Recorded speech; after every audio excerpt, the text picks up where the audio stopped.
বাবা আমার মা বোনেরা উনি এইভাবে বলল, আমি আল্লাহর রাস্তায় তাকে ক্ষমা করে দিলাম। এই বাবা, এই মা বোনেরা, এই জীবনী জলসা শুনে আমাদের শিক্ষা লাভ করতে হবে বাবা। মানুষ হয়ে মানুষকে ক্ষমা করা, মানুষ হয়ে মানুষকে ভালোবাসা। বাবা রে, অপর মানুষের দোষের কথা ঢেকে রাখা, কথা মনে থাকবে। এই মা বোনেরা, আপনি যদি কারো দোষ ঢাকিয়ে রাখেন তো কাল কিয়ামতের দিন আল্লাহ আপনার দোষ গালা ঢাকিয়ে রাখবে, কথা মনে থাকবে মা সোনামণিরা।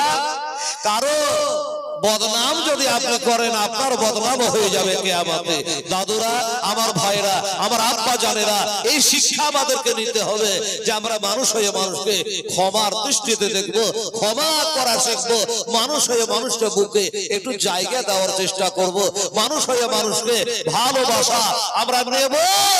এক ঢোক পানি খাওয়ার জন্য তাকে বাড়িয়ে মারা ফেলে না মুসলমানেরা। বেরাদারান ইসলাম এ জাত হলো মুসলমান, ক্ষমা করার জাত বেরাদারান ইসলাম। স্বামী কেরাম, আমার নবী তলোয়ারের দ্বারা ইসলাম প্রচার করে নাই, আখলাকের দ্বারা ইসলাম প্রচার করেছে বাবা, তাই না? ইসলাম প্রচার হয়েছে চরিত্র দ্বারা, তলোয়ারের দ্বারা নয়। এই হলো ইসলাম ধর্ম। তাই বলল আমার ইমাম হাসান রাদিয়াল্লাহু তাআলা আনহু, আমি তারে ক্ষমা করে দিলাম। আমার নবী ক্ষমা করেছে, আমিও ক্ষমা করে দিলাম। এই বাবা, আমার ভাইরা, বাবুরা রে, লোকটা অনুতপ্ত শিকার হয়ে চোখের পানি গড়াইতে গড়াইতে বেরিয়ে চলে গেল। হায় হায়, আমি কোন জায়গা হাত মেরে দিলাম, আমার নবীর কলেজায় আঘাত করে দিলাম রে। আমার মা ফাতেমার কলেজায় তীর মেরে দিলাম রে। আমার মা ফাতেমা মদিনা জান্নাতুল বাগে হাসছে কাউকাবের বাগানে কবরে পড়ে হয়তো কাঁদছে রে। কি অন্যায় করলাম, একটু পস্তাবে বাবা। এবার চলে গেল, আর মসজিদে থাকা যায় না। ওই লোকটা বলে, হুজুর আপনার যে রক্তে লালে লাল হয়ে গেল, আর তো এখানে থাকা যায় না। এবার ওখান থেকে বেরিয়ে একটা ভক্তর বাড়িতে, একটা মুরিদের বাড়িতে বাবা নিয়ে গেল। যেই বাড়িতে থাকতো ওই বাড়িখানে বাবা নিয়ে গিয়ে তাকে থাকা হলো। আর মসজিদে যাওয়া যায় না, ব্যথায় জানে কাতর হয়ে গেছে রে বাবা, ব্যথায় কাতর হয়ে গেছে বাবা। রাতের 24 ঘন্টা চোখের ঘুম জানে বাবা হারিয়ে গেছে, আর যেন চোখে ঘুম আসে না। আর একটা কথা বলে আমার মা বোনেরা গো, একটা বাড়িতে যদি অসুস্থ মানুষ থাকে মা, ওই মানুষটা যদি না ঘুমায়, ওই মানুষটা যদি কষ্টে থাকে, আপনারও কষ্ট হবে মা, রাতে ঘুম হবে না। বাড়িতে একটা রোগী থাকলে সেও রোগী হয়ে যায়, একটা রোগীর সেবা করতে গেলে তখন রোগী হয়ে যেতে হয় রে বাবা। কাজে কাজে যেতে পারে না, বাড়ির মানুষেরা ঘুমাইতে পারে না। এটা হলো নবী মুস্তাফার নাতি মা ফাতেমার বেটা, তারা দেখভাল করে, সেবা শুশ্রূষা করে। এইভাবে করতে করতে করতে কদিন চলে গেল। এবার যখন কদিন চলে গেল, এবার চলে যাওয়ার পরে বাবা একদিন রাতের ঘটনা, একদিন রাতের বেলা ইমাম হাসান রাদিয়াল্লাহু তাআলা আনহু চোখটা যেন লেগে আসছে, একটু যেন ঘুমিয়ে গেছে। বাড়ির মানুষগুলা বলল, এই যে হুজুর আজকে ঘুমিয়ে গেছে, আজকে হয়তো শরীরটা ভালো আছে, আজকে হয়তো ব্যথা কম আছে, আজ হয়তো মনে শান্তি আছে, হুজুর ঘুমিয়ে গেছে, আমরা একটু ঘুমিয়ে যাই। এবার বাড়ির মানুষও ঘুমিয়ে গেছে। আমার ইমাম হাসান রাদিয়াল্লাহু তাআলা উনিও বাবা ঘুমিয়ে গেছে। যাই বাবা ঘুম চলে আসা, একটু পরে ঘুমটা ভেঙে গেল। কেন ঘুমটা ভাঙলো বাবারা? হঠাৎ করে মা বলে জানা কাঁদতে লাগলো। গভীর রাতে, নিশি রাতে মা বলে কেঁদে উঠলো। ইমাম হাসান রাদিয়াল্লাহু তাআলা মা বলে কাঁদছেন। কেন বাবা গো? এখানে মা মরা কি একটা লোক নাই রে বাবা? নিশ্চয় আছেন। এ মায়েরা, মাকে হারিয়েছেন এমন মাকে এখানে একটা বসে নাই রে মা। স্বামী হারিয়ে দিয়েছেন, কোলের বেটা মারা গেছে, শ্বশুর শাশুড়ি মারা গেছে, এমন মা বহিনী আপনারা কেউ বসে আছেন না মা? ও বাবাটা যার মারা গেছে সেই জানে কত ব্যথা, মা মারা কত ব্যথা, বাবা হারা কত ব্যথা। ওই মরা মার কথা মনে পড়লে, বাবার কথা মনে পড়লে কি রাতে ঘুম হবে রে বাবা? আমার ইমাম হাসান রাদিয়াল্লাহু তাআলা আনহু অল্প সময়ের জন্য চোখটা লেগে গেছে, ঘুম চলে আসছে, আর ওই ঘুমের ঘরে জানো তিনি একটা স্বপ্ন দেখেছেন বাবা। আর ওই স্বপ্নটা দেখার জন্যই মনে হয় আল্লাহ তাআলা চোখে ঘুম চাপিয়ে দিয়েছিল গো। অল্পটুকু ঘুমিয়ে যাওয়ার পরে এবার একটা স্বপ্ন দেখলো, আর ওই স্বপ্ন যোগে দেখছেন বাবা জানো মা ফাতেমা মদিনা জান্নাতুল বাকি কবর থেকে উঠে চলে আসছে রে বাবা। বাবা দেবা বড় বেটা হাসানের মাথার গোড়ায় বসে কাঁদছে, স্বপ্ন যোগে দেখছে। আর মা ফাতেমা বলছে বেটা হাসান রে, তুই আবার পহিলকার বেটা রে, তুই আবার প্রথমকার বেটা রে, পবিত্র রমজান মাসের 15 তারিখে দুনিয়াতে তুই পয়দা হয়েছিলি রে বেটা। ইমাম হাসান রাদিয়াল্লাহু তাআলা আজ তোর কষ্ট হচ্ছে বাবা, তোর চোখে ঘুম না, তুই ব্যথায় যে কাতর হয়ে গেছিস বেটা, আমি তোর জন্য মদিনা জান্নাতুল বাকি কবরস্থানে পড়ে কাঁদি রে বেটা। তোর জ্বালায় আমার খুব হয় না রে, তোর জ্বালায় আমি থাকতে পারিনি রে বেটা, তাই মদিনা থেকে তোর কাছে চলে এসেছি বেটা। তোকে একটা কথা বলতে এসেছি, সেটা হলো বেটা আমার আব্বা জানের রওজা পাকে ৭০,০০০ ফেরেশতা সকালে সালাম করে আর বৈকালে আসবার চান্স পায় না। এই সে মদিনার বেটা, ওই মদিনা ছেড়ে তুই চলে আসছিস বেটা। মদিনা ছেড়ে আসাটা তো ঠিক হয়নি রে বেটা। আমি তোর মা তোকে বলতে এসেছি বেটা, আজ হলে কাল নয়, যত তাড়াতাড়ি পারে তুই তাড়াতাড়ি তোর হোসেনকে ডেকে বেটা, ইমাম হোসাইনকে ডেকে নিয়ে বেটা তাড়াতাড়ি করে তুই মদিনায় চলে আয়। এখানে থাকতে হবে না, মদিনায় চলে এলে তুইও শান্তি পাবে, আমিও শান্তি পাবো, তোর নানা শান্তি পাবে, তোর ছোট ভাইটা শান্তি পাবে, তাড়াতাড়ি করে চলে আয়। এই কথা বলে জানে মা স্বপ্ন যোগে বাবা চলে গেল। তাই বাবা হঠাৎ করে স্বপ্নটা ভেঙে গেল, ঘরে ঘুরে ঘুরে খুঁজছে মা কই। মা বলে যখন কান্না করা, বাড়ির মানুষগুলা সবাই ধরে ঢুকেছে ঘরে। হুজুর কি হলো, কাঁদছেন কেন? বলে রে আমার মা বোনেরা, ও আমার বাবারা, আমি অল্প সময়ের জন্য শুয়ে গিয়েছিলাম, আর শুয়ে যাওয়ার পরে আমার যে চোখটা লেগেছিল ওই সময়তে আমার মা হযরত বিবি ফাতেমা রাদিয়াল্লাহু তাআলা আনহা যেন আমার কাছে এসেছিল আর আমাকে তাড়াতাড়ি মদিনা যাওয়ার অনুমতি দিয়ে গেল। তাই বলে তোমরা কে আছো গো? আমার ছোট ভাই ইমাম হোসাইনকে একটু ডেকে দাও, আমি তাকে সঙ্গে করে মদিনায় চলে যাব, এই দেশে আর থাকব না। ঠিক আছে, ডাকানো হলো। ভাইয়ের অসুস্থতার কথা শুনে হোসাইন থাকতে পারবে, উনিও চলে আসলো। এবার চলে আসার পরে বড় ভাইয়ের অবস্থা দেখে ছোট ভাই কাঁদছে, বুকখানে নিয়ে কাঁদে, হোসেন রে ছোট ভাই, আজ কদিন থেকে তোর সাথে আমার মোলাকাত নয়, আমি তোকে বলে এসেছিলাম ভাই, কিন্তু ভাই কপালে যেটা লেখা এটার সাথে হবে একবার দেখা। যেখানে যাই না কেন কপালে যদি কষ্ট থাকে কষ্ট হবে রে ভাই। হোসাইন আজকে রাতের বেলায় আমি ঘুমিয়ে গিয়েছিলাম, আর ঘুমের ঘরে আমার মায়ের সাথে দেখা, আমার মা তাড়াতাড়ি করে তোকে ডেকে মদিনায় চলে যাওয়ার অনুমতি দিয়ে গেছে। তাই ভাই চল, এই মুশাল নগরে আর থাকবো না, এবার চল ভাই চলে যায়। এই কথা বলে ওই বাড়ি থেকে বিদায় হইয়া, ওই দেশটা থেকে বিদায় হয়ে বাবা এবার চলছে রে সোনার মদিনা। রাস্তায় গল্প হচ্ছে, হোসেন রে এটা কথা বলছি ভাই। বলে দাদা বলুন, কি বলবেন? বলে দেখ আমরা হলো এক মায়ের দুই লাল হাসান হোসেন রে, আমরাকে দেখে দুনিয়া শিক্ষা করবে রে হাসান হোসেন। ছোট ভাই রে, আমি দুনিয়াতে কতদিন আছে জানি না, তবে একটা কথা তোর কাছে বলে রাস্তায় যেতে যেতে ভালো করে শোন। কি বলল? আমি বাড়ি যাওয়ার পরে, মদিনেশ্বরে যাওয়ার পরে আমি কিন্তু যে দুনিয়াতে আমি যে কদিন বাঁচবো আমার নানার রওজা পাকে থাকবো রে, আমার নানার মাজার শরীফে আমি থাকবো রে। তোর কোনো আপত্তি আছে? হোসেন বলে দেখো তো, নানার নাতি থাকবে নানার কবরে, নানার কাছে আমার তরফ থেকে কোনো বাধা নাই, আমার তরফ থেকে কোনো মানা নাই। এবার চলে গেল সোজা গিয়ে নানা রওজা পাকে, আসসালাতু আসসালামু আলাইকা ইয়া রাসূলুল্লাহ, আসসালাতু আসসালামু আলাইকা ইয়া হাবিবাল্লাহ।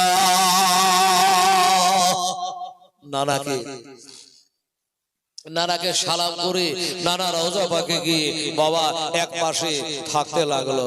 এই বাবা এভাবে থাকে, ব্যথা আস্তে আস্তে কমতে লাগলো। আমার নবী রওজা পাকের ছোঁয়া পেয়ে বাবা এবার একটু বুঝবার কথা বাবা। ওই মারওয়ান দেখলো, কি দেখলো?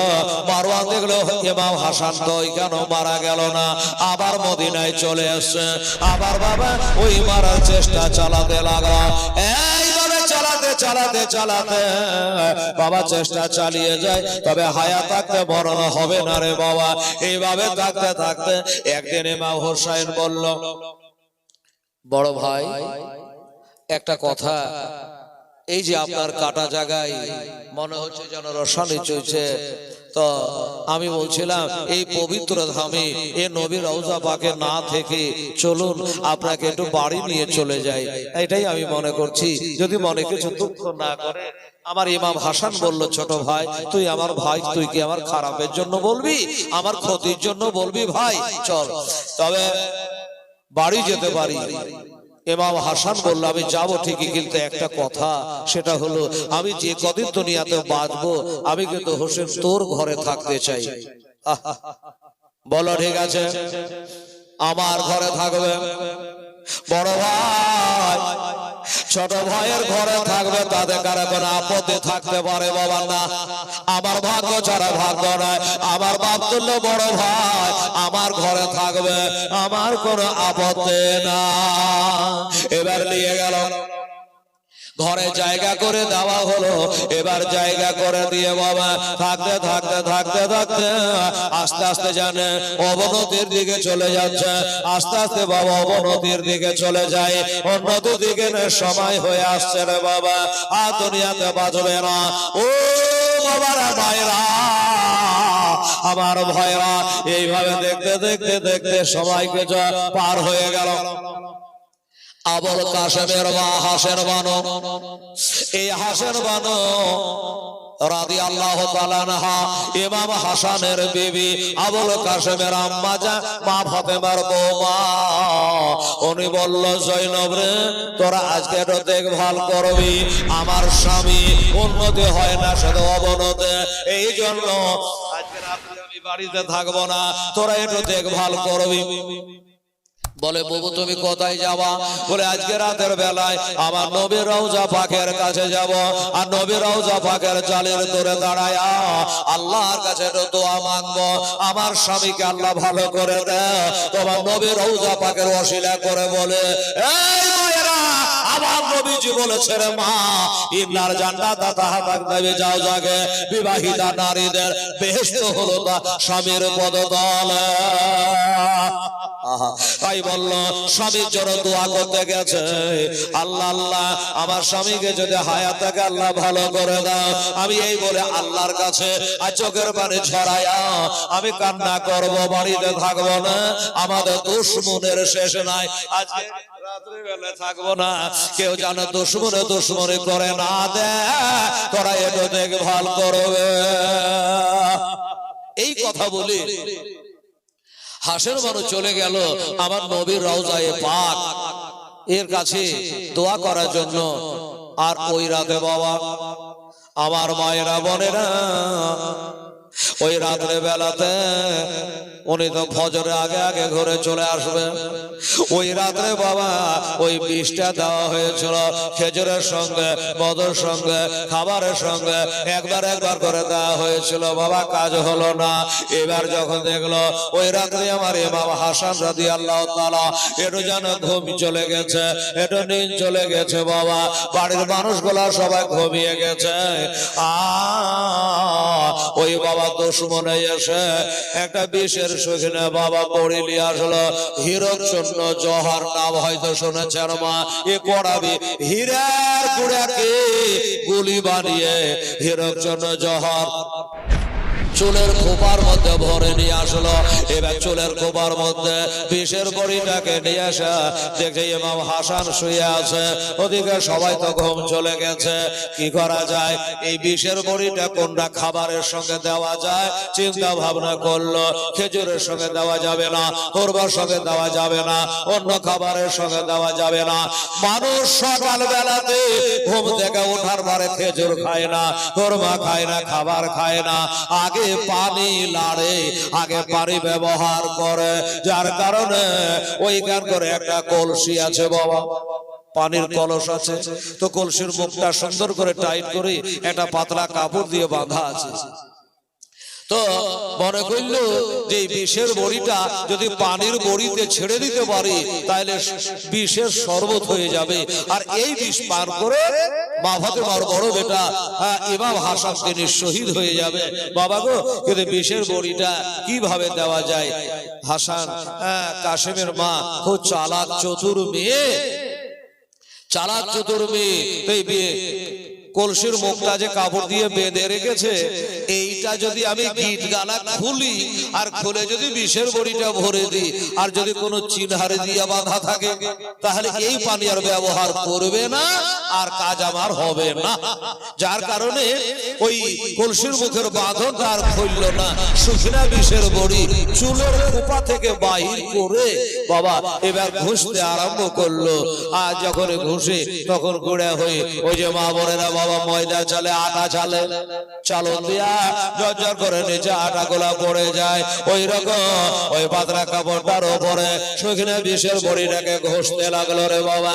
এবার ঘষে ঘষে ঘষে ঘষে এবার জর্জর করে ময়দা ঝরার মতো, আটা ঝরার মতো জোরে জোরে বিষের গুঁড়া গোলা ওই পানের কলসিতে পড়ে গেল। বাঁধন খুলতে হলো না, গিট খুলতে হলো না, যেমনকার গিট তেমনই থেকে গেল, যেমনকার বাঁধন তেমনি থেকে গেল। এবার বিষটা দিয়ে চলে গেল। ও বাবা, যেমনি বিষ দিয়ে চলে গেছে ওইদিকে মসজিদে ফজরের আজান চালু হয়ে গেল। ফজরে আজান চালু হয়ে গেল। এদিকে কাশেমের মা চিন্তা করে, আল্লাহ আমি ফাতেমার ঘরের বৌমা, এখন আজান হয়ে গেল, এখন নামাজিরা নামাজ পড়তে বার হবে, আমি যে ফাতেমার বৌমা আমাকে পরপুরুষে দেখে ফেলবে, রাস্তার মুসল্লিরা দেখে ফেলবে, দরকার নেই বাবা। আর এখানে দেরি না করে আমার নবী রওজা পাকে সালাত ও সালাম দিয়া উনি বাবা বাড়ির দিকে চলে আসছে। আর এইদিকে আমার ইমাম হাসান রাদিয়াল্লাহু তাআলা আনহুর বাবা ঘুম ভেঙে গেল, ঘুম ভেঙে গেল। জয়নাব, জি হুজুর, আমার হাসের মানুষ কই? হাসের মানুষ কই? বলে হুজুর টাইম হয়ে গেছে, আসবে। আসবে বারে কোথায় গেছে? বলে হুজুর আপনাকে যে মোহাম্মত করে, ভালোবাসে, তাই আপনার জন্য আমার নবী রওজা পাকে দোয়া করার জন্য গেছে। আজান হয়ে গেল, এখনই হয়তো চলে আসবে, দেরি করবে না। কেন হয়েছে কিছু বলার থাকলে বলে জয়নাব রে, এই মাত্র আজানের টাইমে আমি একটা মারাত্মক স্বপ্ন দেখলাম। স্বপ্ন বললে হা হুজুর কি বলছেন গো? ফজরের টাইমের স্বপ্ন তো সত্য হয়ে যায়। জি, ফজরের টাইমের স্বপ্ন সত্য হয়ে যায় হুজুর। আপনি কি স্বপ্ন দেখেছেন একটু বলেন না গো শুনি, মনটা শান্তি পায় না, একটু বলেন আপনার স্বপ্নটা কি। বলল যারা স্বপ্নটা কি দেখেছে আমি নিশ্চয় বলবো, কিন্তু আমার গলাটা কেন শুকিয়ে যাচ্ছে গো, একটু দয়া করে একটু পানি পান করা,